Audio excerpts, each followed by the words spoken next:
Hello, on the Iton TV channel, the program, Flight Analysis. Today, I'm hosting it, Mikhail Gorin. My guests are journalist Ilana Mihaëli and political scientist Alexandr Цинкер.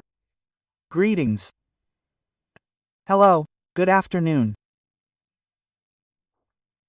Let's talk about the almost public, rather heated spat between our Chief of the General Staff and the Minister of Defense.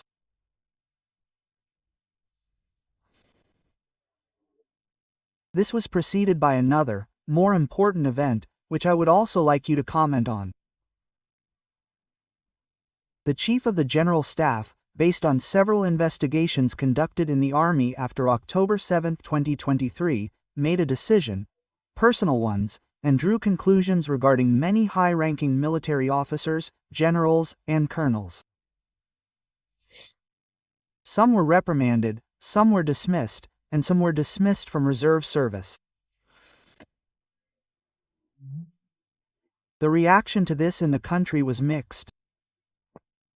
Some considered these conclusions too weak, others thought otherwise. But the Minister of Defense was offended for other reasons.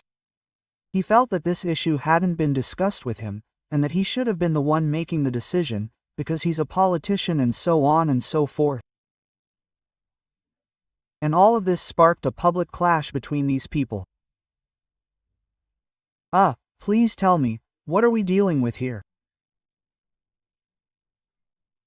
Is this a private situation, where the egos of two high-ranking officials and a politician clashed, or is it something much deeper, and it really does concern this notorious future commission of inquiry, the conclusions of which no one knows, just as no one knows whether it will even be created? Ilana Mihaëli. Well, there could be several aspects to this. And there's no doubt that each of the participants in this squabble is a person who respects themselves and their decisions. Accordingly, it must be said that quarrels or conflicts between the commander of the General Staff and the Minister of Defense have occurred before in Israel.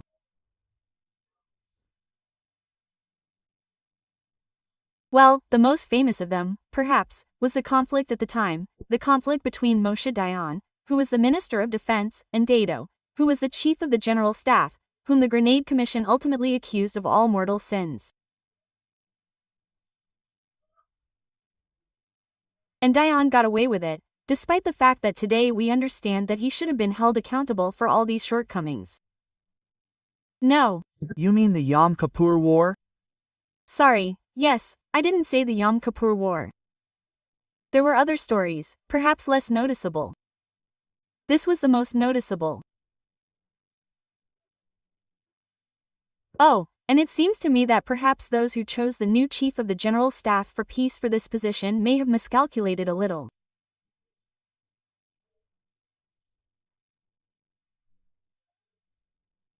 It seems they wanted to appoint a yes-man to this position who has no opinion of his own, who will be completely subordinate to the ministers, although they are not always supposed to interfere in the activities of the army. But that's not exactly how it turned out. And we all remember that when he was appointed as the peace minister, there was great excitement about it. Everyone in the ruling coalition was talking, the newspapers were writing, the media were all talking about what a wonderful person he was, how everything was going well, and how perfect he was for the job. Today, it's exactly the opposite. And on behalf of the coalition, besides Minister Israel Katz, who has clashed with him, he's being particularly, actively criticized by Finance Minister Smotrich, who, frankly, has no particular military experience. He's already told everyone who's interested that there can't be democracy in the army, meaning in relations between the army and the government, meaning there can't be democracy between the commander of the General Staff and the minister, and that the commander of the General Staff doesn't have the right to make independent decisions. And also, if this last statement were made in America today, Trump would fire the commander of the General Staff on the spot. And, Netanyahu is probably still being very kind to Zamir. That's it. But, it seems like they're setting all the dogs on him now, because various media publications have started appearing constantly against Zamir or about some of his past shortcomings, recent or more distant. But we'll see how this develops. In any case, in the last reporting period, before, say, the Netanyahu government and the Israeli Qatsi defense minister, we didn't observe such conflicts with the chief of the general staff, but now we're seeing this. Thank you, Alexander. You know, the topic is so sensitive, and therefore all sorts of quarrels, misunderstandings, confrontations, and so on, and so forth, could easily unfold around it. But the most interesting thing, what Ilana translated into an example, is that in this situation, Zamir has a secondary connection to the events of October 7th. He wasn't chief of the general staff then. He didn't command the Southern Corps of the Southern Army, as far as I remember. So, there really can't be many complaints about him. But as for relations, it's true that the relationship in the army and between the army and political leadership is probably not democratic.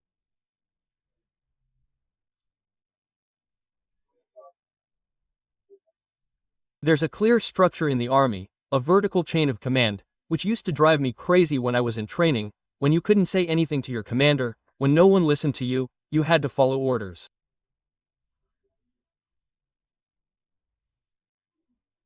Relations between senior leadership are all spelled out. What decisions can the chief of the general staff make?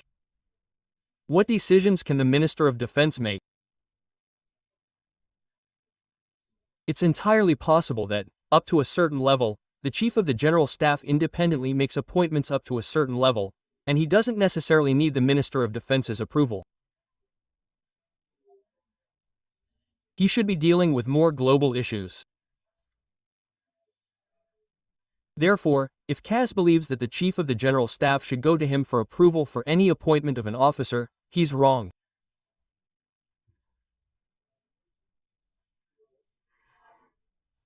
And in this situation, I probably adhere to, at least, agree with the opinion of Netanyahu, who says, listen, let's still resolve this issue not in the press among ourselves, but let's still resolve it in dark corridors, when we can sit down and try to resolve this issue.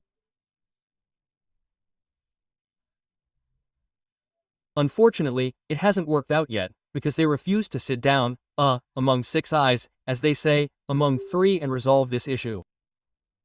Netanyahu met separately with the minister and separately with the chief of the general staff. This is very bad in this situation. And I really hope that, again, Ilana mentioned a wave of investigations. What kind of world is doing right or wrong? I'm not surprised that this is happening.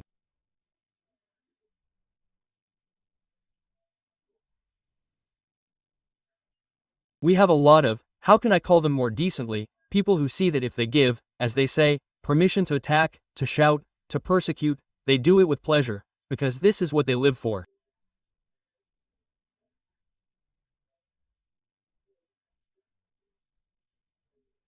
I think that if in this situation the Prime Minister understands that this is also working against him, he will stop it and there will be some compromises, so that this issue would disappear from the media spotlight.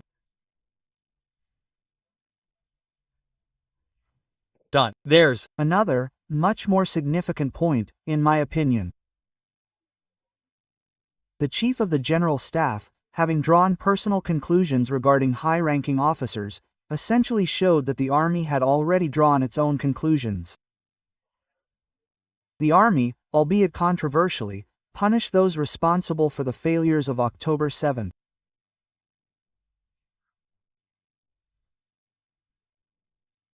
And it turns out that the army is actively engaged in this, while the structures of the Prime Minister, the Minister of Defense, the National Security Cabinet, the intelligence services, the Israel police still haven't drawn any conclusions or launched an investigation, but are instead stalling it, and so on, which has cast the entire political structure and others in a somewhat negative light compared to the army.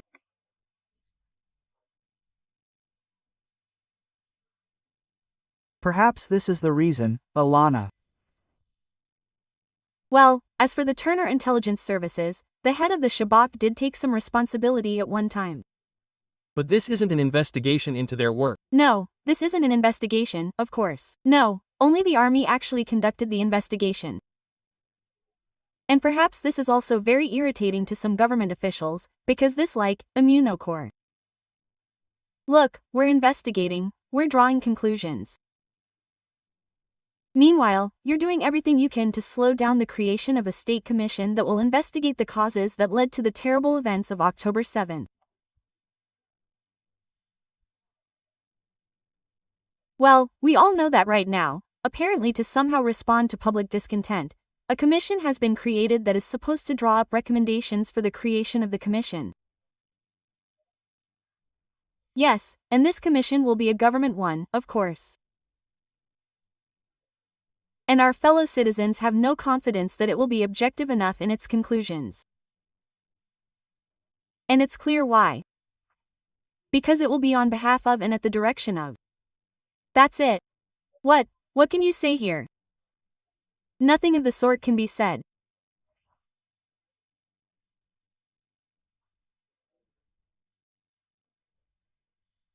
They're all busy with something else now, the fight with the government's chief legal advisor, the fight with the chairman of the Supreme Court of Justice, who was called all sorts of names today during the hearing on the case of the appointment of a judge who will head the commission investigating the case of the former military prosecutor.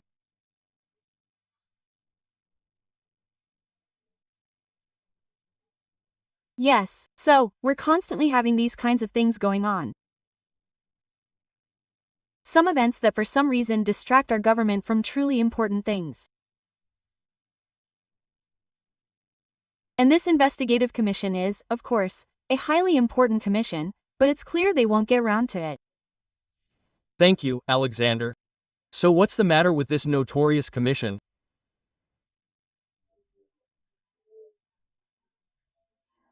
I don't think that when Zamir decided to conduct this investigation and, moreover, punish some officers, it was done to show, like, the army is working, and the government isn't.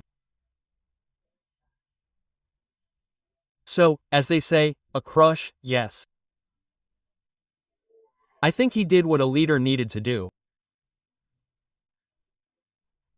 He has a department, that is, the army, which was involved in some process, and clearly unsuccessfully.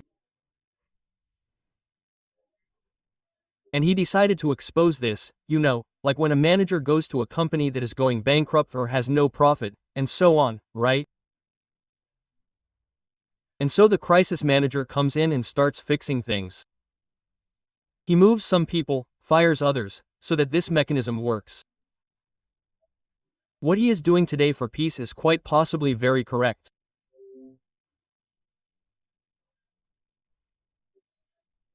But one thing for you need to understand that even if he simply suspended someone today, or fired them, or didn't promote them, or removed them from, the reserve, and I hope there will still be some kind of commission, and it will follow through, because in my opinion, everyone already knows roughly why this happened, who is mainly to blame, and it just needs to be done officially.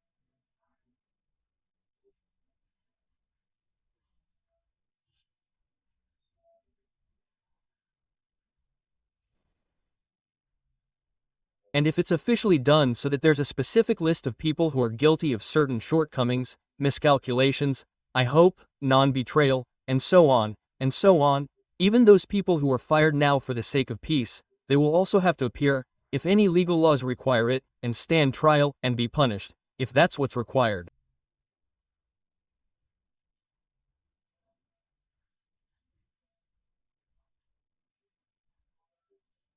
That is, this suspension from service won't save them from the punishments they deserve if the process is followed through.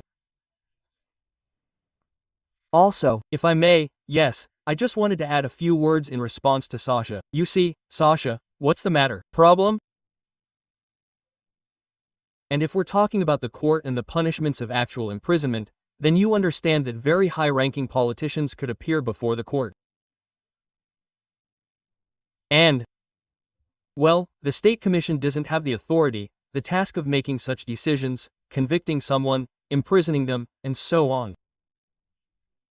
They'll describe the process, and then they'll figure out who did what. To convict or not to convict, and for what, and how. Well, remember again, the grenade of 73. Yes, well, By the way, that would have been Goldmer. She wasn't convicted, she left on her own. absolutely right. Well, because Goldmer was a person with a whole host of virtues. Yes. Well, it really was a difficult situation, since we mentioned it. Yes, let's also remember that she found the courage to come to the funerals of those who died during the Yom Kippur War. And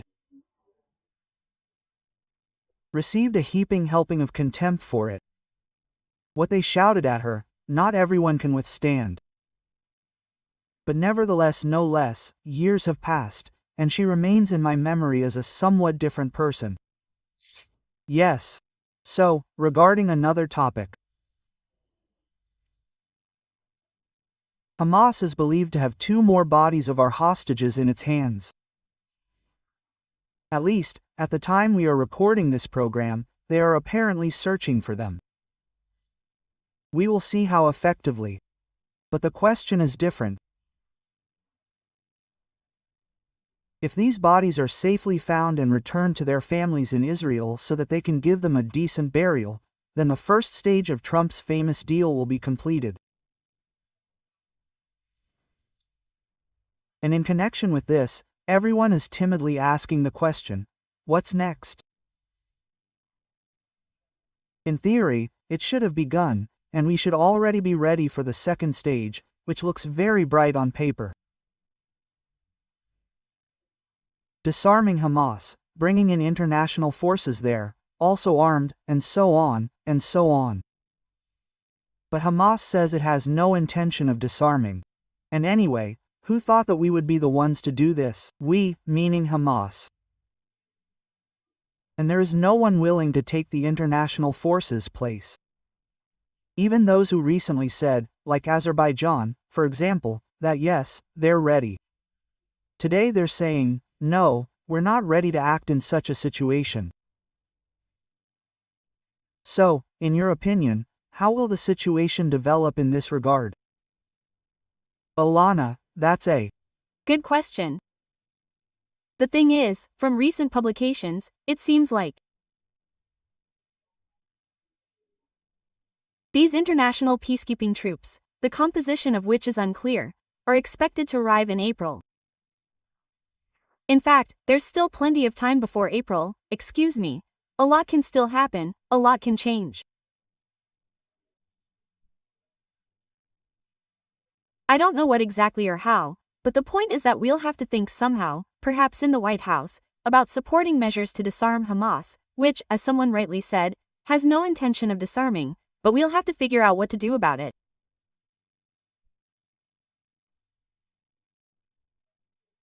Or maybe they'll tell us, go ahead, guys, do all the dirty work so that the peacekeepers can then work there.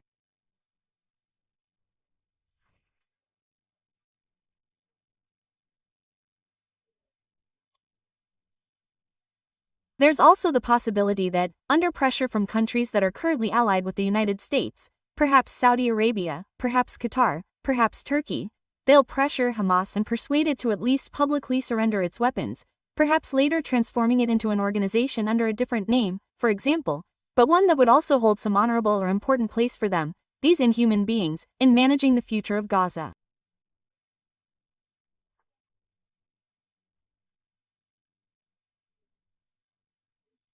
And that could happen.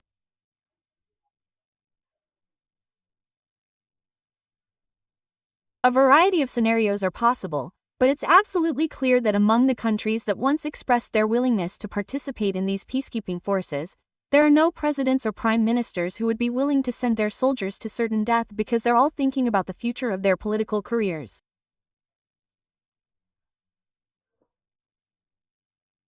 And that's absolutely clear. Given what's happening in Gaza today, no one can guarantee these peacekeepers will return alive.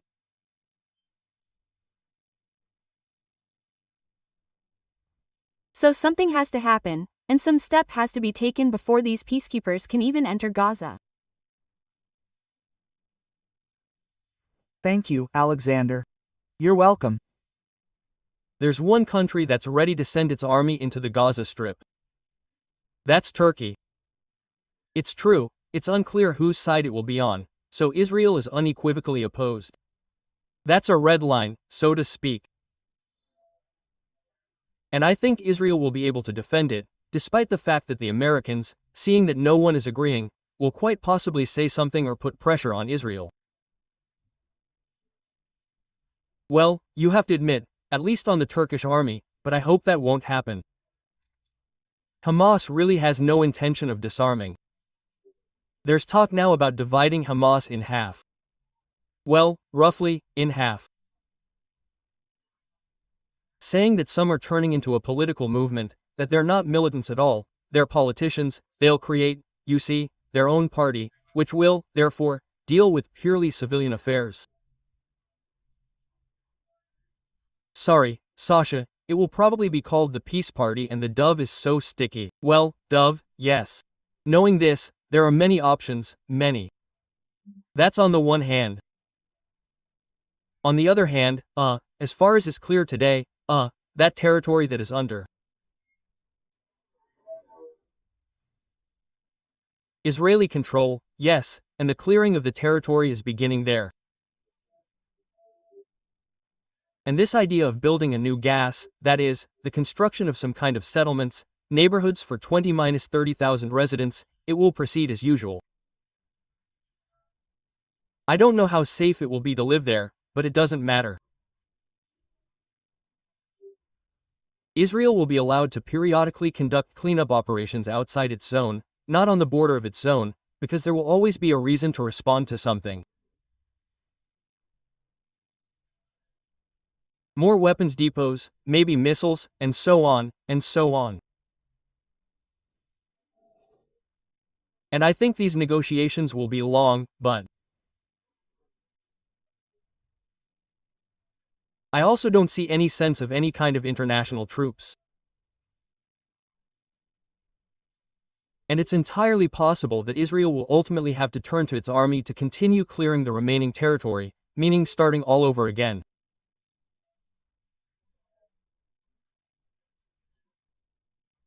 Where Hamas has taken over the spirit of the situation today, it's taken over everything, with new militant groups and command structures, so it will be very difficult to reopen the territory we abandoned. Colleagues, thank you for this conversation. As a reminder, Ilana Mihaëli and Alexandr Цинкер also participated. Goodbye. All the best, M.